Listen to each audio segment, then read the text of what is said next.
الحمد للہ وکفی والصلاة والسلام علی عباده الذین اصطفى خصوصا علی افضلهم وخاتم النبیین محمد الامین وعلی آلہ وصحبہ اجمعین. اما بعد فقد قال اللہ تبارک وتعالی کما ورد فی سورة الاحزاب: اعوذ باللہ من الشیطان الرجیم بسم اللہ الرحمن الرحیم. ما كان محمد ابا احد من رجالکم ولكن رسول اللہ وخاتم النبیین وكان اللہ بكل شیء علیما.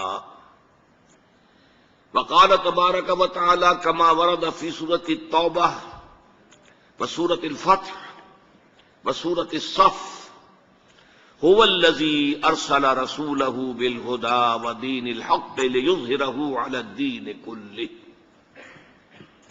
وقال جل وعلا كما ورد في سورة سبا: وما ارسلناك الا كافة للناس بشيرا ونذيرا. وقال جل وعلا كما ورد في سورة الانبياء: وما ارسلناك الا رحمة للعالمين. وقال عز وجل كما ورد في سورة الأعراف: قل يا أيها الناس إني رسول الله إليكم جميعا. صدق الله العظيم. رب اشرح لي صدري ويسر لي أمري واحلل عقدة من لساني يفقهوا قولي. اللهم ربنا ألهمنا رشدنا وأعذنا من شرور أنفسنا. اللهم أرنا الحق حقا وارزقنا اتباعه وأرنا الباطل باطلا وارزقنا اجتنابه. آمین یا رب العالمین. معزز حاضرین اور محترم خواتین، آپ کے علم میں ہے کہ آج ہماری گفتگو کا عنوان اور موضوع نہایت اہم بھی ہے اور کسی قدر طوالت طلب بھی ہے. میں نے اس مرتبہ جو ہینڈ بل شائع ہوا ہے آج کی اس نشست کے لیے، اس میں ذیلی عنوانات جو ہے وہ معین کر دیے تاکہ آپ کے سامنے بھی یہ رہے کہ آج کن کن موضوعات پر کن کن عنوانات کے تحت گفتگو ہونی ہے. میں وہ پڑھ کر آپ کو سنا رہا ہوں. ختم نبوت کے دو مفہوم. نمبر 2، ختم نبوت کے قانونی تقاضے. نمبر 3، تکمیل نبوت کے دو مظاہر. نمبر 4، ختم نبوت کے خلاف غلام احمد قادیانی کی دلیل اور اس کی نفی، اس کی تردید. نمبر 5، تکمیل رسالت کے دو مظاہر. نمبر 6، معراج انسانیت کا مظہر اتم. نمبر 7، تکمیل رسالت کا منطقی تقاضا جو ابھی پورا ہونا باقی ہے اور اس ضمن میں امت کی ذمہ داری. اور اس اعتبار سے پاکستان اس وقت فیصلہ کن دو راہے پر. اور آخری عنوان ہوگا پس چہ باید کرد، پس ہمیں کیا کرنا چاہیے. عنوانات سے بھی آپ کو اندازہ ہوا ہوگا کہ بات کافی طوالت طلب ہے. میں نے ان موضوعات پر علیحدہ علیحدہ گفتگویں کئی بار کی ہیں، مختلف مواقع پر کی ہیں، جمعے کے اپنے خطبات میں کی ہیں، خطابات عام میں کی ہیں. لیکن یہ کہ ایک کمپیکٹ انداز میں اس پورے موضوع کو سمو لینے کی آج جو ہمت کر رہا ہوں، کوشش کر رہا ہوں، تو اللہ تعالیٰ پر بھروسہ کرتے ہوئے کہ وہ ہمت دے اور توفیق دے کہ میں ان تمام موضوعات کو آج ایک آرگینک ہول، ایک حیاتیاتی وحدت میں سمو کر آپ کے سامنے پیش کر سکوں. اور یہ اسی طریقے سے ممکن ہوگا کہ نہ تو بہت زیادہ تفاصیل میں جایا جائے اور نہ ہی خطابت کا انداز اختیار کیا جائے، بلکہ سائنٹیفک انداز میں جیسے یہ عنوانات مرتب ہو گئے ہیں اسی طریقے سے اسی انداز میں ان کی وضاحت کی جائے. اب آئیے سب سے پہلی بات، ختم نبوت کے دو مفہوم. یہ دو مفہوم کیا ہیں اس کو آپ آسانی سے سمجھ سکتے ہیں. اردو میں بھی، ہماری اپنی زبان میں بھی ختم کے دو مفہوم ہیں. مثلا پیسے ختم ہو گئے، پہلے پیسے تھے اب نہیں رہے، کسی شے کا پہلے وجود تھا اب نہیں ہے، یا پنجابی میں کوئی کہے دانے مک گئے، پہلا تھا کچھ گندم تھی یا کوئی اور شے تھی اب نہیں ہے۔ یہ ختم نبوت کا ایک مفہوم ہے کہ وہ نبوت جو چلی آ رہی تھی حضرت آدم علیہ السلام سے، اس لیے کہ پہلے نبی حضرت آدم تھے، وہ نبوت جو چلی آ رہی تھی وہ ختم ہو گئی، اب حضور کے بعد کوئی نبوت نہیں۔ لیکن ایک دوسرا مفہوم اس کا کیا ہے؟ آپ کو معلوم ہے اسکول کا طالب علم کہتا ہے میں نے اپنا ہوم ورک ختم کر لیا، اب اس کے معنی کیا ہے؟ کامل کر لیا، مکمل کر لیا، پورا کر لیا، میں نے اپنا کام پورا کر لیا۔ ختم کا یہ دوسرا مفہوم ہے جس کی روح سے نبوت اور رسالت حضور پر کامل ہوئی۔ ذرا نوٹ کیجئے، پہلا مفہوم اپنی جگہ پر ایک واقعہ ہے، حقیقت ہے، لیکن اس میں فضیلت کی کوئی بنیاد نہیں ہے۔ ایک چیز چلی آ رہی تھی، آتے آتے ختم ہو گئی، چلیے واقعہ تو ہے، اس میں فضیلت کا کیا مفہوم ہوا؟ حضور کی عظمت کا کوئی پہلو سامنے نہیں آتا۔ بلکہ اگر آپ اس کو ٹھنڈے دل سے غور کریں، نبوت رحمت ہے، نبوت تو نوع انسانی کی ہدایت کا ایک سلسلہ تھا، تو جہاں سے وہ شروع ہوئی ہے اس کی فضیلت زیادہ ہوگی بنسبت اس کے کہ جہاں آ کر وہ ختم ہو گئی۔ تو نوٹ کیجئے میری بات کو دوبارہ، یہ واقعہ ہے اپنی جگہ پر، لیکن اس کے اندر فضیلت کا پہلو نہیں ہے، اس میں حضور کی عظمت کا کوئی انکشاف نہیں ہوتا۔ حضور کی فضیلت کا پہلو ہے تو اس میں ہے کہ نبوت آپ پر کامل ہو گئی، رسالت کی آپ پر تکمیل ہو گئی۔ یہی وجہ ہے کہ ہم دیکھتے ہیں قرآن مجید میں اور حدیث میں حضور کے ضمن میں خاص طور پر تکمیل، اکمال، اتمام، تتمیم یہ الفاظ بکثرت استعمال ہوئے۔ الیوم اکملت لکم دینکم، یہ اکمال کا لفظ ہے، کامل کر دینا۔ آج کے دن ہم نے تمہارے لیے تمہارے دین کو کامل کر دیا۔ واتممت علیکم نعمتی، تم پر اپنی نعمت کو کامل کر دیا، مکمل کر دیا، اس کا اتمام فرما دیا۔ ورضیت لکم الاسلام دینا، اور اب ہمیشہ کے لیے قیامت تک کے لیے تمہارے لیے اسلام کو پسند کر لیا دین کے اعتبار سے۔ اسی طرح آپ کو معلوم ہے 2 مرتبہ آیا واللہ متم نورہ ولو کرہ الکافرون، اتمام، اللہ اپنے نور کا اتمام فرما کر رہے گا چاہے یہ کافروں کو کتنا ہی ناگوار ہو۔ وَيَأْبَى اللَّهُ إِلَّا أَن يُتِمَّ نُورَهُ، اللہ کو ہرگز منظور نہیں مگر یہ کہ وہ اپنے نور کا اتمام فرما کر رہے گا، وَلَوْ كَرِهَ الْكَافِرُونَ، چاہے یہ کافروں کو کتنا ہی ناگوار ہو۔ پہلی آیت سورہ صف کی تھی، دوسری آیت سورہ توبہ کی ہے۔ اسی طرح حدیث میں آتا ہے انما بعثت لأتمم مکارم الاخلاق، مجھے اس لیے بھیجا گیا کہ میں اخلاق کے جو بلند مقامات ہیں ان کی تکمیل کر دوں، اتمام کر دوں۔ تو آپ دیکھ رہے ہیں اکمال اور تکمیل، اتمام اور تتمیم، یہ الفاظ کثرت کے ساتھ محمد الرسول اللہ صلی اللہ علیہ وسلم کی نبوت و رسالت اور آپ کی بعثت کے ضمن میں آ رہے ہیں۔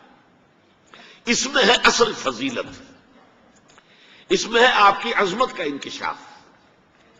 یوں سمجھیے کہ ایسا نہیں ہے کہ ایک فصیل تھی جس کی اونچائی برابر تھی اور چلی آ رہی تھی، ایک جگہ آ کے ختم ہو گئی۔ یہ ختم نبوت کا پہلا مفہوم ہے۔ دوسرا معاملہ کیا کہ ایک چیز تدریجاً ترقی کرتے کرتے کرتے کرتے کرتے کرتے اپنے نقطۂ عروج کو پہنچی اور ختم ہو گئی۔ ان دونوں میں زمین آسمان کا فرق ہے۔ جو پہلا مفہوم ہے اس کی قانونی اہمیت بہت زیادہ ہے، اس لیے کہ اس کا نتیجہ کیا نکلتا ہے؟ حضور کے بعد اگر کسی نے دعویٰ کیا نبوت کا تو وہ کذاب، دجال، جھوٹا، کافر، اور جس کسی نے بھی اس کی تصدیق کی، اس کو مان لیا، وہ بھی دائرہ اسلام سے خارج، مرتد۔ یہ قانونی اہمیت ہے، قانونی اہمیت ہے۔ کوئی شخص مسلمان رہا یا نہیں رہا، یہ تو بڑا اہم مسئلہ ہے، قانونی مسئلہ ہے۔ اس کی بیوی کا اسے نکاح جو ہے وہ ختم ہو گیا اگر اس نے کسی حضور کے بعد کسی نبی کی نبوت کا اقرار کر لیا یا خود اپنے نبی ہونے کا دعویٰ کیا، وہ پھر مرتد ہے، واجب القتل ہے۔ یہی وجہ ہے کہ ختم نبوت کے اس مفہوم پر علماء کرام نے بڑی تفصیل سے گفتگویں کی، تقاریر کی، خطبات دیے اور تصانیف کی۔ مولانا سید انور شاہ کاشمیری رحمت اللہ علیہ کی ایک کتاب جو ہے اس موضوع پر میرے نزدیک حرف آخر ہے، جس میں کوئی اضافہ نہیں ہو سکتا۔ دوسرا مفہوم چونکہ اس کی کوئی اہمیت قانونی نہیں تھی کہ حضور پر نبوت کی تکمیل ہوئی ہے، حضور پر رسالت کی تکمیل ہوئی ہے، قانونی اہمیت کوئی نہیں اس کی، لہذا اس پر کما حق توجہ نہیں ہوئی۔ اس پہلو کو در حقیقت نمایاں کرنا میری آج کی گفتگو کا اصل جو ہے وہ موضوع ہے، عنوان ہے۔ یہی وجہ ہے کہ آپ دیکھتے ہیں کہ علماء کرام کی تقاریر میں ختم نبوت پر جب بھی گفتگو ہوگی صرف ایک آیت قرآن مجید کی ہے جو پیش کی جاتی ہے، سورہ احزاب کی آیت ما کان محمد ابا احد من رجالکم ولکن رسول اللہ وخاتم النبیین۔ محمد صلی اللہ علیہ وسلم اے مسلمانوں تم میں سے کسی مرد کے باپ نہیں ہیں۔ زید ابن حارثہ کو اگر حضور نے منہ بولا بیٹا بنا لیا تھا تو منہ بولا بیٹا کوئی حقیقت نہیں رکھتا، ورنہ آپ کسی مرد کے والد نہیں ہیں۔ آپ کو اللہ نے بیٹے دیے بھی ابتدا میں، وہ فوراً فوت ہو گئے۔ آپ کے عمر کے آخری دور میں بھی حضرت ابراہیم کی ولادت ہوئی، حضرت ماریہ قبطیہ کے بطن سے، وہ بھی فوت ہو گیا بچپن میں۔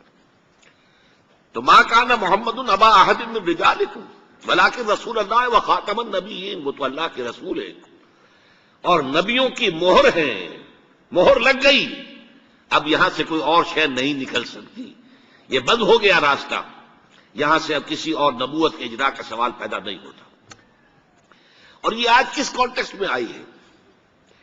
عرب میں ہمیشہ سے ایک رواج چلا آ رہا تھا، اور یہ ان کے یوں سمجھیے تہذیب اور ثقافت کا ایک جزو لازم تھا، کسی کا اگر منہ بولا بیٹا ہے اور اس کا انتقال ہو گیا یا اس نے اپنی بیوی کو طلاق دے دی، تو منہ بولے بیٹے کی مطلقہ بیوی یا بیوہ، اس سے وہ شخص جو ہے باپ، وہ کبھی نکاح نہیں کر سکتا، وہ حرام مطلق۔ شریعت میں یہ نہیں ہے، شریعت میں سلبی بیٹے کی بیوی جو ہے وہ حرام مطلق ہے، وہ بیوہ ہو جائے، وہ مطلقہ ہو جائے، باپ شادی نہیں کر سکتا، ناممکن، محرمات ابدیہ میں سے ہے۔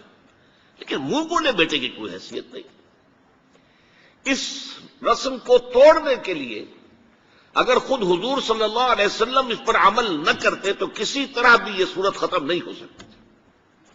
یہی وجہ ہے کہ حضرت زینب سے جبکہ انہیں طلاق دے دی تھی، حضرت زید ابن حارثہ نے، اللہ تعالیٰ نے نکاح کر دیا حضرت زینب کا حضور کے ساتھ آسمان پر، زمین پر نکاح بعد میں ہوا ہے۔ اور یہاں فرمایا اگر اب محمد یہ کام نہ کرتے تو ان کے بعد تو کوئی نبی آنے والا ہے نہیں، لہذا اس غلط رسم کی اصلاح کی کوئی شکل نہ ہوتی اگر یہ کام نہ ہوتا کہ خود محمد رسول اللہ صلی اللہ علیہ وسلم اپنے منہ بولے بیٹے زید ابن حارثہ کی مطلقہ حضرت زینب سے شادی نہ کرتے۔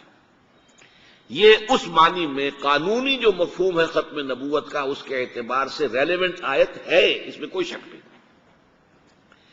لیکن میں نے جو دوسری آیتیں پڑھی ہیں وہ ختم نبوت کے دوسرے مفہوم کے اعتبار سے، فضیلت والا مفہوم، آپ کی عظمت والا مفہوم، آپ پر تکمیل ہوئی ہے رسالت کی اور نبوت کی، اس کے ضمن میں آیات پر تو گفتگو بعد میں ہوگی۔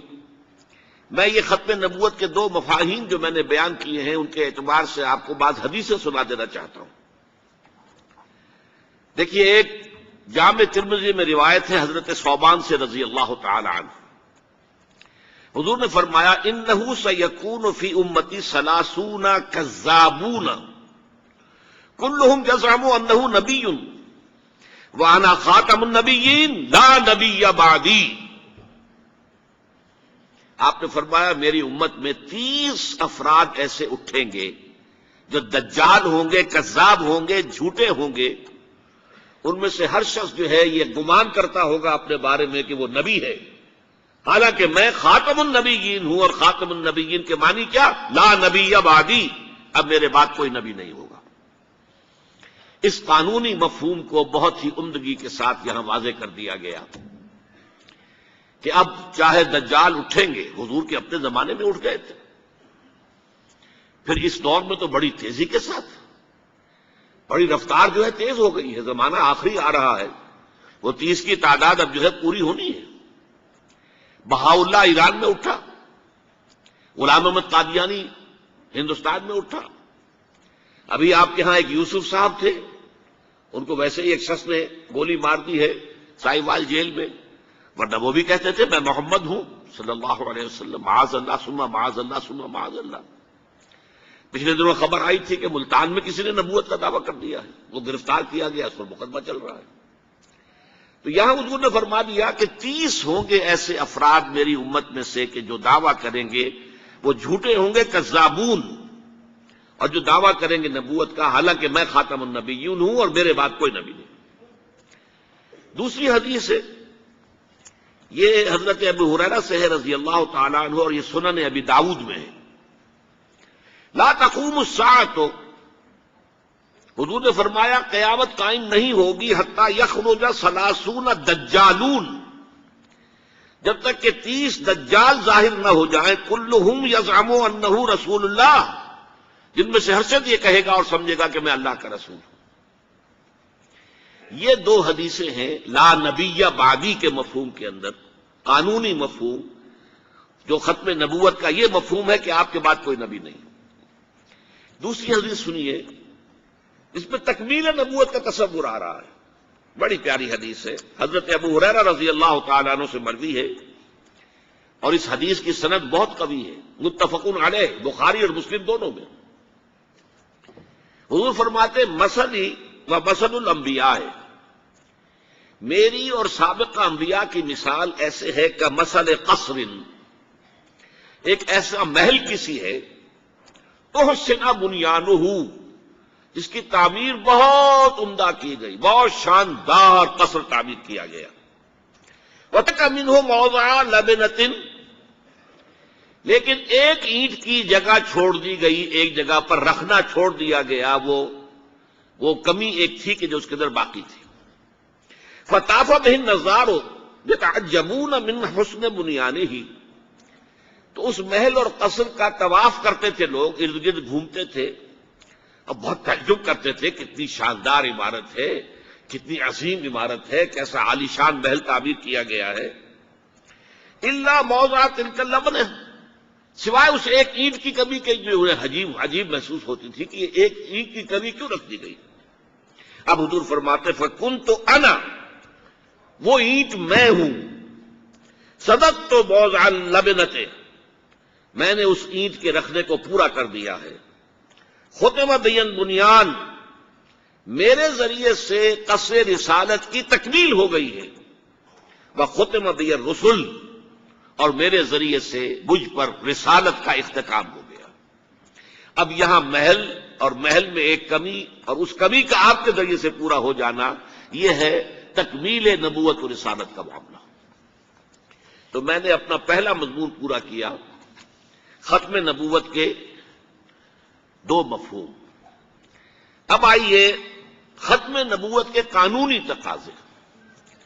ختم نبوت کا وہ پہلو کہ جو شخص بھی اب حضور کے بعد کوئی نبوت کا دعویٰ کرے گا یا کیا ہے، وہ دجال، کذاب، جھوٹا، کافر، مرتد، واجب القتل، یہ اس کا قانونی تقاضا ہے۔ بدقسمتی سے صورت کیا ہوئی، عالم اسلام میں اس سے پہلے جب بھی کسی نے یہ کام کیا، جب تک مسلمانوں کی حکومتیں تھیں، انہیں قتل کر دیا گیا۔ آپ کو معلوم ہے کہ حضور کے فوراً بعد جو کھڑے ہو گئے تھے مسیلمہ کذاب اور بڑے بڑے مدعیان نبوت، ان کے خلاف جہاد کیا گیا، ان کو قتل کیا گیا، تہہ تیز کیا گیا۔ بہاءاللہ ایران میں اٹھا تو وہاں چونکہ بہرحال مسلمانوں کی حکومت تھی، قتل کر دیا گیا۔ اب بھی کوئی بہائی ایران میں نہیں رہ سکتا، سب وہاں سے بھاگ چکے، کوئی نہیں رہ سکتا، کوئی وہاں آئے گا تو قتل کر دیا جائے گا۔ لیکن یہاں معاملہ یہ تھا کہ انگریز کی حکومت تھی، انگریز کی حکومت میں ہر شخص کو کھلی چھوٹ تھی۔ اکبر الہ آبادی رحمۃ اللہ علیہ نے بڑے خوبصورت الفاظ کے اندر وہ نقشہ کھینچا ہے، گورنمنٹ کی خیر یارو مناؤ، گلے میں جو آئیں وہ تانے اڑاؤ. کہاں ایسی آزادیاں تھی میسر، ان الحق کہو اور پھانسی نہ پاؤ. اگر اسلامی حکومت ہوتی، مسلمان حکومت ہوتی، چاہے اعلی معیاری اسلامی حکومت نہ بھی ہوتی، مسلمانوں کی حکومت ہوتی، تو جس نے ان الحق کہا منصور، وہ سولی چڑھا دیا گیا یا نہیں؟ جس نے نبوت کا دعویٰ کیا وہ قتل کر دیے گئے کہ نہیں؟ انگریز کی حکومت تھی. گورنمنٹ کی خیر یارو مناؤ، گلے میں جو آئیں وہ تانے اڑاؤ. خدائی کا دعویٰ کر دو، نبوت کا دعویٰ کر دو، رسالت کا دعویٰ کر دو. کوئی پوچھنے والا نہیں، کوئی پکڑنے والا نہیں، کسی داروگیر کا کوئی اندیشہ ہی نہیں. کہاں ایسی آزادیاں تھیں میسر، ان الحق کہو اور پھانسی نہ پاؤ. اسی زمانے میں ایک واقعہ یہ ہوا تھا، غلام احمد قادیانی نے ایک دعوتی خط لکھا کابل کے حکمران. اب میں بھول رہا ہوں کہ وہ امیر دوست محمد خان تھے یا امیر عبد الرحمان خان تھے، ان دونوں میں سے کسی کے سامنے وہ خط پہنچا. جیسے کہ حضور نے خطوط بھیجے تھے قیصر کو، کسریٰ کو، تو اس کو بھی شوق چرایا کہ میں بھی تو اب نبی ہوں، نبوت کا دعویٰ کر چکا ہوں، تو مجھے پڑوس کا ملک جو ہے افغانستان، وہاں کے بادشاہ کو دعوت دینی چاہیے کہ وہ مجھ پر ایمان لائے. جب وہ خط وہاں پہنچا ہے تو امیر کابل نے اسی خط پہ 2 الفاظ لکھ دیے اور واپس کر دیا. الفاظ کیا تھے؟ ای جا بیا، یہاں آؤ ذرا اور یہاں آ کر تم دعویٰ کرو نبوت کا. یہ تم انگریز کی چھتری تلے بیٹھے ہوئے دعوے کر رہے ہو، انگریز کے سائے تلے جو ہے، اور انگریز جو ہے تمہیں سپورٹ کر رہا ہے. تم نے جہاد کو جو ہے ختم کر دیا، دین کے لیے حرام ہے اب دوستو قتال، حرمت قتال. انگریز کو اور کیا چاہیے تھا؟ گلیڈسٹن نے، جبکہ وہ وزیر اعظم تھا برطانیہ کا، اس نے کہا تھا اپنے پارلیمنٹ میں قرآن کو لہرا کر، جب تک یہ کتاب دنیا میں موجود ہے امن قائم نہیں ہو سکتا. یہ تو جہاد اور قتال کی بات کرتی ہے. تو ان کو اور کیا چاہیے تھا کہ اگر کوئی اس قتال کو ختم کر دے، منسوخ کر دے، اور مسلمانوں میں سے جذبہ جہاد اور قتال فی سبیل اللہ کو نکال دے، تو اس سے بڑی اور کیا خدمت ہوگی؟ لیکن یہ کہ اگر تمہیں یہ دعوت دینی ہے تو ذرا یہاں آؤ، ای جا بے آ، یہاں آ کے یہ دعوت دو مجھے، تاکہ تمہارے 14 طبق روشن ہو، تمہیں معلوم ہو کہ اس دعویٰ کرنے کا مطلب کیا ہے. لیکن ایک بات میں اب آپ سے عرض کر رہا ہوں، ہم پر اللہ کا بڑا کرم ہوا تھا، اس میں کوئی شک نہیں. اس ملک میں 1974 میں جو فیصلہ ہوا قادیانیوں کے غیر مسلم اقلیت قرار پانے کا، وہ واقعہ یہ ہے کہ بہت ہی مبارک فیصلہ تھا. اس کے لیے تحریک جو اٹھی وہ بھی بہت ہی عمدہ تھی، بہت پرامن تھی، بہت منظم تھی. مولانا سید محمد یوسف بن نوری رحمۃ اللہ علیہ اس کے قائد تھے. کوئی سیاسی لیڈر جو ہے اس میں نمایاں نہیں تھا، خالص دینی تحریک تھی. پھر اس وقت ہمارے ہاں حکمران ذوالفقار علی بھٹو، حالانکہ خالص سیکولر ذہن کا آدمی، اور قادیانیوں نے اسے سپورٹ کیا تھا 1970 کے الیکشن میں. قادیانی سمجھتے تھے وہ تو ہمارا اپنا آدمی ہے. لیکن اللہ تعالیٰ نے اس کے ہاتھوں، لیکن بہترین طریقے سے، جس پر اعتراض کیا ہی نہیں جا سکتا، پارلیمنٹ کے ذریعے سے فیصلہ کرایا. کوئی آرڈیننس نہیں تھا، کوئی حکم جو ہے، فرمان جو ہے وہ ایشو نہیں ہوا تھا، پارلیمنٹ کے ذریعے سے. اور پارلیمنٹ کی ایک کمیٹی بنائی گئی جس میں کہ موقع دیا گیا کہ قادیانیوں کے سربراہ بھی آ جائیں، لاہوریوں کے سربراہ بھی آ جائیں. یہ دونوں سیکٹ جو ہیں قادیانیت کے، پہلے قادیانی تھے، اب وہ ربوائی ہیں، ربوے والے ہیں. لاہوری جیسے پہلے لاہوری تھے، آج بھی لاہوری ہیں. ان دونوں کے سرکردہ لوگوں نے آ کر وہاں پر اس کمیٹی کے سامنے پیش ہو کر بیانات دیے اور کہا، کھل کر کہا. ناصر احمد اس وقت جو ہے خلیفہ تھا ان کا، مرزا طاہر احمد کا غالباً بڑا بھائی مرزا ناصر احمد. انہوں نے کہا ہم نبی مانتے ہیں، غلام احمد قادیانی کو ہم نبی مانتے ہیں، ڈنکے کی چوٹ کہا. لہذا اس کے بعد پارلیمنٹ نے فیصلہ کیا یہ غیر مسلم ہے، اور صحیح فیصلہ کیا. لیکن یہ فیصلہ ادھورا ہے. یہ بات آج میں پہلی مرتبہ کہہ رہا ہوں، اسے نوٹ کر لیجیے. قادیانیت کے فتنے کو کوئی گزند نہیں پہنچا ہے ان کے غیر مسلم قرار دیے جانے سے.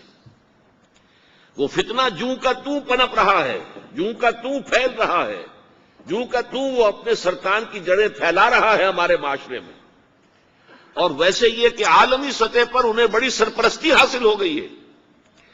پوری دنیا جو ہے مغربی دنیا وہ ان کی سرپرستی کر رہی ہے، لیکن یہ کہ اندرون ملک بھی اس فتنے کا قلع قبا اگر ہو سکتا تھا تو صرف اس وقت جبکہ اس فیصلے کا جو قانونی اور منطقی تقاضا ہے وہ بھی پورا کیا جاتا، اور وہ یہ کہ مرتد کو قتل کی سزا دی جاتی۔ اسلام میں مرتد کی سزا قتل ہے۔ وہی میں نے آپ سے عرض کیا، حضرت ابوبکر صدیق کے زمانے میں کیوں قتال کیا گیا، اور جتنے بھی لوگوں نے نبوت کے دعوے کیے انہیں کیوں قتل کیا گیا ہمیشہ اسلام کی تاریخ میں۔ لہذا مرتدین کی سزا سزائے قتل جب تک نافذ نہیں ہوگی اس فتنے کو کوئی غضب نہیں پہنچے گا، بلکہ وہ تو اپنے آپ کو مظلوم سمجھتے ہیں، مظلوم کیسے سے پیش کرتے ہیں۔ اور ظاہر بات ہے کہ وہ سارے شعائر چاہے آپ آرڈیننس نافذ کر لیں لیکن ان کے جمعے کی نماز ہوتی ہے۔ یہ ٹھیک ہے کہ وہ مسجد کی شکل نہیں بنا سکتے، ماڈل ٹاؤن میں ایک بڑی کوٹھی کے اندر ان کا جمعہ ہوتا ہے، ان کی عیدیں علیحدہ ہوتی ہیں، وہ سارے شاعر اسلامی کو استعمال کر رہے ہیں، اور الٹا مظلومیت جو ہے اس کا لبادہ اوڑھ لیا ہے۔ جیسے دنیا میں یہودیوں نے ہولوکاسٹ کی مظلومیت کا لبادہ اپنے اوپر اوڑھا ہوا ہے۔ ہم جو چاہے ظلم کر لیں نوع انسانی پر، ہمیں کوئی غضب نہیں پہنچا سکتا، اس لیے کہ ہم نے اتنا بڑا ظلم سہا تھا۔ ہولوکاسٹ ہمارے 60 لاکھ آدمی جرمنوں نے ختم کر دیے تھے، تو اب اگر 8-10 لاکھ مار دیں فلسطینی یا کوئی اور عرب یا اور مسلمان تو کون سی بڑی بات ہے۔ اسی طرح قادیانیوں نے مظلومیت کا لبادہ اوڑھا ہوا ہے، اور ان کو کوئی غضب نہیں پہنچا ہے جب تک کہ قتل مرتد کی سزا یہاں نافذ نہیں کی جائے گی۔ اس میں یہ ہونا چاہیے تھا کہ جس روز میں یہ فیصلہ ہوا ڈکلیئر ہو جاتا ساتھ ہی۔ اب تک کے جو قادیانی ہیں آج کے اس تاریخ سے فیصلے سے پہلے وہ تو اقلیت قرار پائیں گے، انہیں قتل نہیں کیا جائے گا، لیکن اس فیصلے کے نفاذ کے بعد جو شخص بھی قادیانیت اختیار کرے گا اس پر قتل مرتد کی سزا، اس کی حد جاری کی جائے گی۔ جب تک یہ نہیں ہوگا اس فتنے کا استیصال تو بہت دور کی بات ہے، اس کو کوئی غضب میں نہیں پہنچ سکتا۔ اب آئیے تیسرا عنوان، تکمیل نبوت کے دو مظاہر۔ حضور پر نبوت کامل ہوئی، حضور پر رسالت کامل ہوئی۔ اب ان کو میں علیحدہ علیحدہ ڈیل کر رہا ہوں، اور ذرا اس کو سمجھ لیجئے کہ ایک شخص تو فرض کیجئے ایسے تھے کہ جو نبی تھے رسول نہیں تھے۔ حضرت یوسف علیہ السلام نبی تھے رسول نہیں تھے۔ جو نبی اور رسول کا ایک فرق ہے، اس پر اگرچہ علماء کی آراء مختلف ہے کہ فرق کی بنیاد کیا ہے، کیا فرق ہے، وہ میرا اس وقت کا موضوع نہیں ہے، لیکن جو شخص نبی بھی ہے رسول بھی ہے، اس کی شخصیت میں جو دونوں چیزیں جمع ہو گئیں، باہمی اس کی نسبت کیا ہے آپس میں۔ دیکھیے، نبوت ہے اللہ سے لینے والا پہلو، اللہ سے ریسیو کرنا، وحی حاصل کرنا، وحی کو وصول کرنا، یہ نبوت ہے۔ رسالت ہے پہنچانا، لوگوں تک پہنچا دینا، عوام تک اس کا حق ادا کر دینا، ابلاغ اور تبلیغ کا۔ تو ایک پہلو یہ ہے، دوسرا پہلو یہ ہے، وہ نبوت ہے۔ وہ کھڑکی جو ہے وحی کی، وہاں سے وحی آ رہی ہے اور اس کو ریسیو کر رہا ہے نبی علیہ الصلوۃ والسلام۔ اب اس کا کام ہے اسے پہنچاؤ، بلغ ما انزل الیک من ربک، اے نبی پہنچا دو جو کچھ بھی نازل کیا گیا ہے آپ پر آپ کے رب کی طرف سے۔ وَإِن لَّمْ تَفْعَلْ فَمَا بَلَّغْتَ رِسَالَتَهُ، اور اگر آپ ایسا نہیں کریں گے تو پھر رسالت کا حق ادا نہیں ہوگا۔ تبلیغ، ابلاغ، اس کا حق ادا کرنا، یہ رسالت ہے۔ نبوت کی تکمیل کے مظاہر کیا ہیں؟ دو ہیں، اور اس کے لیے در حقیقت میرے نزدیک جو قرآن مجید کی آیت ہے ریلیونٹ، وہ 3 مرتبہ قرآن میں جو الفاظ آئے ہیں، سورہ توبہ میں، سورہ فتح میں اور سورہ صف میں، هو الذی ارسل رسولہ بالہدی ودین الحق لیظہرہ علی الدین کلہ، وہی ہے اللہ جس نے بھیجا اپنے رسول کو صلی اللہ علیہ وسلم، 2 چیزیں دے کر، الہدا قرآن حکیم، the total guidance, the final guidance, وہ دین الحق، اور دین حق، 2 چیزیں دے کر بھیجا۔ واو درمیان میں جو ہے حرف عطف ہے، الہدا اور دین حق دے کر بھیجا۔ کس لیے بھیجا؟ لِيُظْهِرَهُ عَلَى الدِّينِ كُلِّهِ، تاکہ غالب کر دیں اسے تمام ادیان پر، تمام نظاموں پر، پورے کے پورے جنس دین پر۔ وَلَوْ كَرِهَ الْكَافِرُونَ دو جگہ پر آیا، چاہے یہ کافر مشرک جو ہیں وَلَوْ كَرِهَ الْمُشْرِكُونَ، چاہے مشرکوں کو کتنا ہی ناپسند ہو، اور ایک جگہ آیا وَكَفَى بِاللَّهِ شَهِيدًا، اللہ تعالیٰ کافی ہے بطور گواہ یا بطور مددگار۔ حضور کو دو چیزیں دی گئیں، الہدا قرآن حکیم اور دین حق۔ اب نوٹ کیجئے، یہ دونوں چیزیں ابتدا سے چلی آ رہی ہیں۔ آپ کو معلوم ہے حضرت آدم علیہ السلام کو جب زمین پر اترنے کا حکم دیا گیا تو ساتھ ہی سورہ بقرہ میں جو آیا ہے چوتھے رکوع میں، فَإِمَّا يَأْتِيَنَّكُم مِّنِّي هُدًى فَمَن تَبِعَ هُدَايَ فَلَا خَوْفٌ عَلَيْهِمْ وَلَا هُمْ يَحْزَنُونَ، جب جب تمہارے پاس میری جانب سے کوئی ہدایت آئے گی تو جو کوئی اس ہدایت کی پیروی کرے گا اس کے لیے نہ کوئی خوف ہوگا نہ حزن ہوگا۔ تو ہدایت کا سلسلہ آدم کے ساتھ شروع ہو گیا، لیکن جیسے جیسے بحیثیت مجموعی نوع انسانی کے شعور نے ترقی کی، ذہنی اور فکری سطح بلند ہوئی، ویسے ہی اس ہدایت کے اندر بھی ارتقاء ہوتا چلا گیا۔ ظاہر بات ہے، کوئی بچہ جو ہے وہ پرائمری کا طالب علم ہے، آپ ٹیچر اس کے لیے پی ایچ ڈی رکھ دیجئے، لیکن وہ پی ایچ ڈی اسے کیا کرے گا؟ کیا وہ پی ایچ ڈی کی تعلیم دے گا یا ایم اے کا نصاب پڑھائے گا؟ نہیں پڑھا سکتا۔ اس کی وجہ کیا ہے کہ بچہ اپنا ابھی اس عہد طفولیت میں ہے کہ اس کے لیے ایک خاص حد سے آگے بات کا سمجھنا ممکن ہی نہیں۔ تو نوع انسانی جب تک عہد طفولیت میں تھی، ہدایت یا ہدایات آتی رہیں، یہ کرو یہ نہ کرو۔ میں نے یہ لفظ بدل دیا، ہدایت کی بجائے ہدایات۔ کیوں؟ تورات کے بارے میں کمانڈمنٹس کا لفظ آیا، 10 کمانڈمنٹس، یہ ڈوز ہیں یہ ڈونٹس ہیں، یہ تمہیں کرنا ہے یہ نہیں کرنا ہے۔ یہ انٹرم پیریڈ کے لیے جب تک نوع انسانی شعور کے اعتبار سے، اپنے فلسفیانہ فکر کے اعتبار سے، اپنے ذہن اور شعور کی ارتقائی جو ہے منزل، وہ جب تک میچورٹی کو نہیں پہنچ جاتی، تو اس انٹرم عرصے کے لیے ہدایات آ رہی ہیں، یہ کرو یہ کرو یہ کرو، یہ نہ کرو یہ نہ کرو یہ نہ کرو۔ لیکن جب نوع انسانی شعور کے اعتبار سے بلوغ کو پہنچ گئی، اب یہ مسئلہ ایسا ہے کہ جو ہسٹری اور فلسفی کے جو ماہرین ہیں وہ خوب اچھی طرح جانتے ہیں، انسان کا، نوع انسانی کا فلسافیکل جو کانشسنس ہے، فلسفیانہ شعور، وہ 1200 سال میں اپنی ترقی کی منزلیں طے کرتا ہوا اپنے بلوغ کی منزل کو پہنچا ہے۔ 600 BC سے شروع ہوتا ہے، 600 قبل مسیح، فلسفیانہ شعور کی بات کر رہا ہوں، اور 600 بعد مسیح پر ختم ہو گیا۔ 600 BC to 600 AD، یہ 1200 برس۔ سارے فلسفے انہی 1200 سالوں میں پیدا ہوئے۔ سقراط بھی انہی میں تھا، افلاطون بھی اسی میں تھا، اور ارسطوٹل جو ہے ارسطو بھی اسی دور میں پیدا ہوا، گوتم بدھ بھی اسی دور میں پیدا ہوا، مہاویر بھی پیدا ہوا، کنفیوشس بھی پیدا ہوا، تاؤ بھی پیدا ہوا۔ یہ سب کے سب کون ہیں؟ یہ اس 1200 سال کے۔ اس 1200 سال کے دور میں انسان کا ذہنی، خاص طور پر فلسفیانہ شعور جو ہے وہ اپنی ارتقائی منزل، آخری میچورٹی کو پہنچ چکا تھا۔ اور یہ وجہ ہے، ایک مرتبہ یادش بخیر پروفیسر یوسف سلیم چشتی رحمہ اللہ، ان کا ذکر کر رہا ہوں، اب وہ فوت ہو گئے، اللہ تعالیٰ ان کی مغفرت فرمائے، درجات بلند کرے۔ جب میں پریکٹس کرتا تھا کرشن نگر میں تو شام کو میرے پاس آ کر بیٹھ جایا کرتے تھے، اور واقعہ ہے کہ پھل جھڑیاں ہوتی تھی جو ان کے منہ سے نکلتی تھی، معلومات فلسفیانہ، تاریخی، مذہبی مسائل، بہت عمدہ، بہت یوں سمجھیے خزانہ تھا۔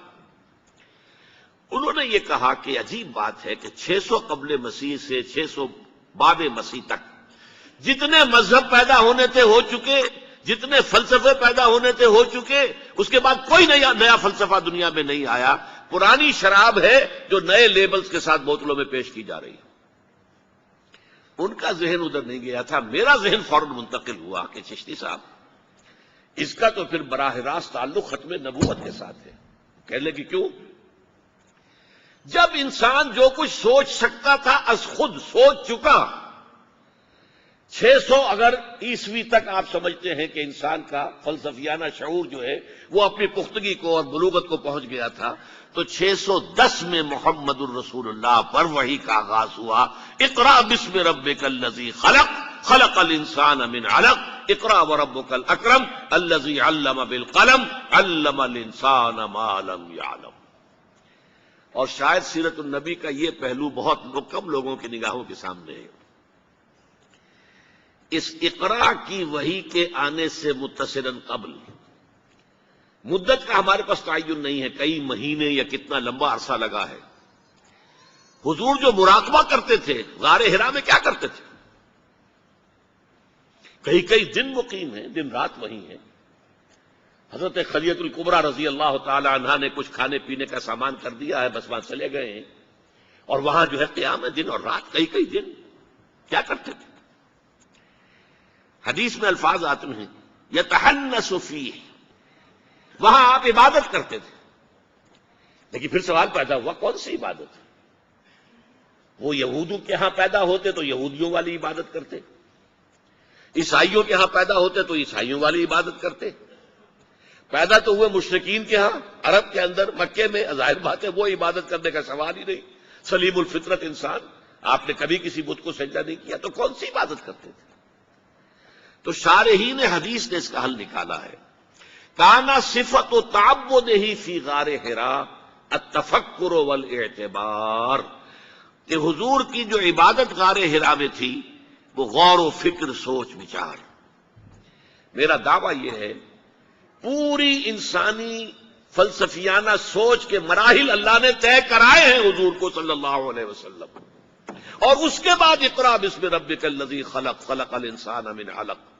یہ سارا مرحلہ جو تھا یہ اسی لیے تھا کہ حضور اپنی سوچ سے، غور و فکر سے، اپنی سلامتی طبع اور اپنی سلامتی فطرت کی رہنمائی میں، اب سلیم عقل کی رہنمائی میں غور و فکر کریں، تدبر کریں، تفکر و اعتبار، اور اس کے نتیجے میں پھر جہاں پہنچے وَوَجَدَكَ ضَالًّا فَهَدَىٰ.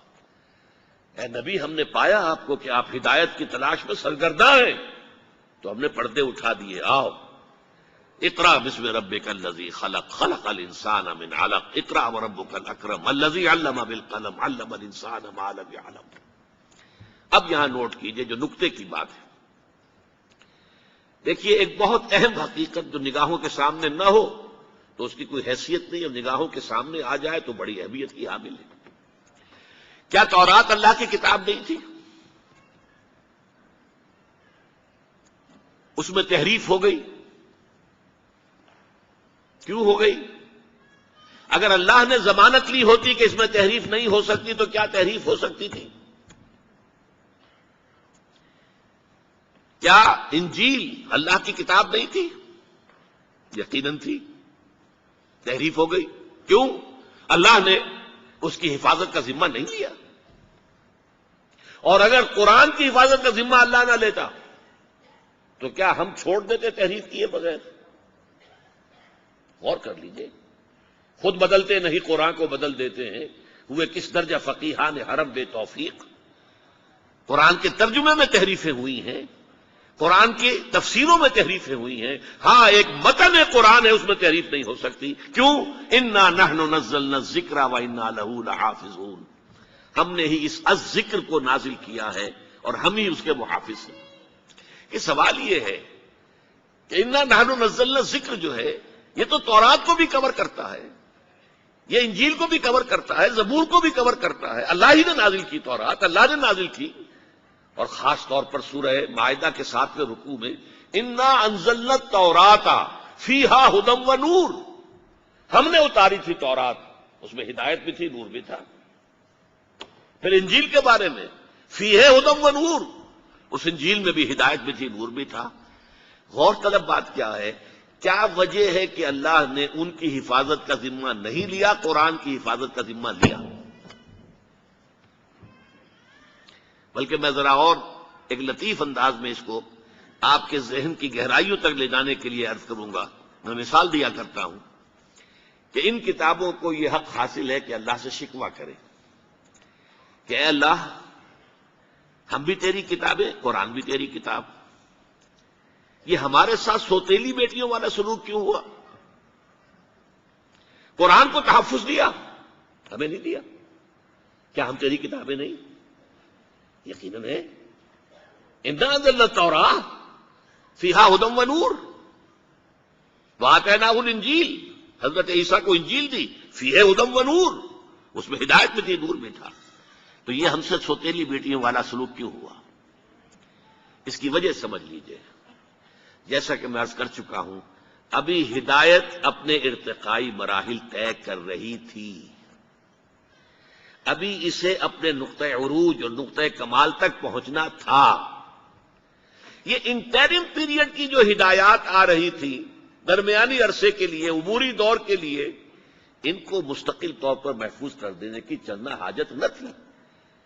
جب وہ کامل ہدایت آ گئی، مکمل ہدایت آ گئی، ٹوٹل ہدایت آ گئی، نوع انسانہ پیام آخری حامل رحمت للعالمین، ہدایت کی تکمیل ہو گئی، وہ ہدن نہیں رہا، اب الہدا ہو گیا ہے، دی گائیڈنس، اب اس کی حفاظت کا ذمہ لیا گیا۔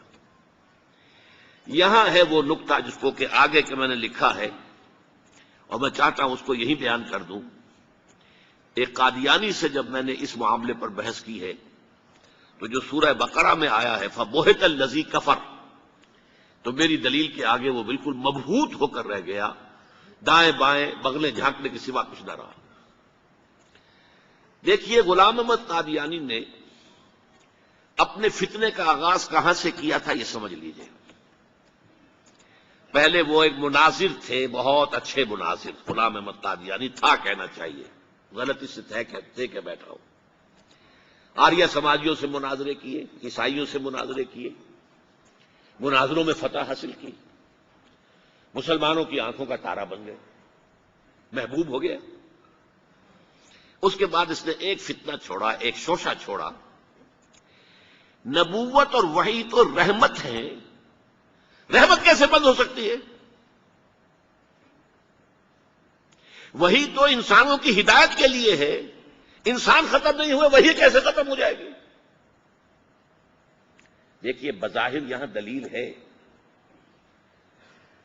اٹ اپیئرس کنونسنگ، بات سمجھ میں آتی ہے، یہیں سے یہ حل مل جائے گا آپ کو۔ کیا وجہ ہے کہ بڑے بڑے اعلیٰ تعلیم یافتہ لوگ جو ہیں اس کا شکار بن گئے؟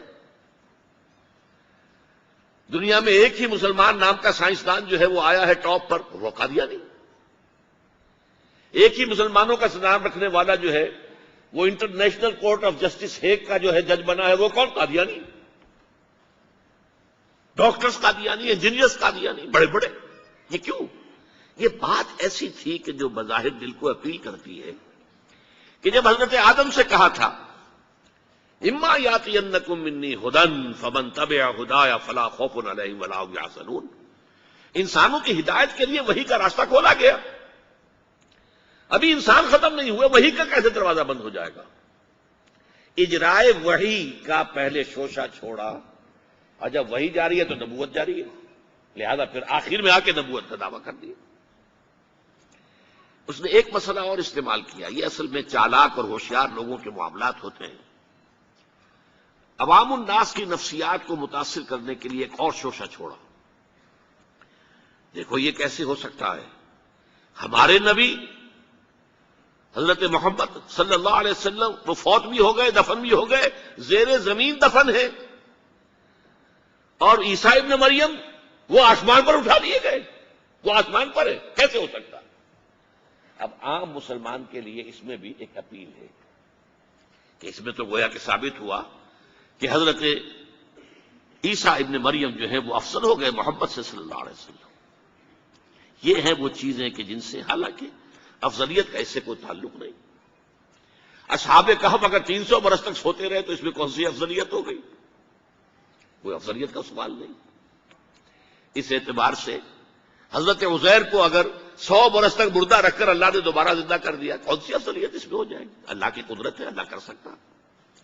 لیکن عام آدمی کو اپیل کرنے والی باتیں ہیں یہ، لہذا اس نے شوشہ چھوڑا کہ نہیں یہ غلط ہے، یہ مولویوں کے ڈھکوسلے ہیں، یہ قرآن مجید میں صراحت کے ساتھ نہیں ہے، یہ حدیثوں کے اندر ہے۔ حدیثوں کے بارے میں جو ہے وہ ہم اطمینان نہیں کر سکتے کہ حضرت مسیح جو ہے وہ سولی نہیں چڑھائے گئے، وہ سولی چڑھائے گئے، وہ فوت نہیں ہوئے، البتہ زخمی ہو کر وہاں سے اتار لیے گئے تھے، پھر ان کا علاج معالجہ ہو گیا، پھر وہ علاقہ چھوڑ کر کشمیر میں آ گئے، یہاں آ کر ان کا انتقال ہو گیا، یہاں دفن ہوئے، یہاں کشمیر میں ان کی قبر بھی موجود ہے۔ یہ دو ایشو ہیں جو اس شخص نے اٹھائے، اور اس سے عوام الناس جو ہیں جن کے اندر کے علم کی پختگی نہیں ہوتی، یا جذباتی طور پر آپ انہیں متاثر کر سکتے ہیں، یا جیسا کہ میں نے پہلی بات کہی تھی اس میں تو یقیناً ایک وزن کی بات نظر آتی ہے کہ یہ رحمت ہے، وہی رحمت ہے، نبوت رحمت ہے، اللہ کی رحمت بند ہو جائے گی کیسے؟ اب اس کا جواب ہے یہاں۔ میں نے اس قادیانی سے کہا کہ مجھے یہ بتاؤ کہ کیا تم یہ مانتے ہو کہ اللہ کی ہدایت قرآن میں کامل ہو گئی؟ انہوں نے کہا ہاں ہم مانتے ہیں، ہدایت کامل ہو گئی۔ میں نے کہا کیا تم یہ مانتے ہو کہ قرآن محفوظ ہے، اس میں تحریف نہیں ہوئی؟ کہ ہاں مانتے ہیں قرآن محفوظ ہے، اس میں تحریف نہیں ہوئی۔ پھر میں نے کہا مجھے منطقی وجہ بتاؤ، پھر اس وحی کی کھڑکی کو کھلے رکھنے کا فائدہ کیا ہے؟ وہاں سے جو آنا تھا جو مکمل ہو گیا قرآن۔ ہاں قرآن میں اگر تحریف ہو جاتی، اس کی حفاظت کا ذمہ نہ لیا گیا ہوتا تو کسی نبی کی ضرورت تھی کہ جو آ کے اس کی تصحیح کرتا کہ یہ بات یوں نہیں یوں تھی، یہ غلطی کر دی گئی ہے، ورنہ حقیقت یوں تھی۔ منطقی اعتبار سے ایک حاجت، ایک جواز پیدا ہوتا ہے اس وحی کے جاری رہنے کا اور نبوت کے جاری رہنے کا، بشرطے کہ ان دو باتوں میں سے کسی ایک کو مانو، یا تو یہ کہو کہ ہدایت قرآن میں مکمل نہیں ہوئی، اور یا کہو ہو تو گئی تھی لیکن قرآن جو ہے گم ہو گیا، قرآن کے اندر تحریف ہو گئی، وہ اصل قرآن نہیں ہے۔ یہ دونوں باتیں نہیں مانتے تو مجھے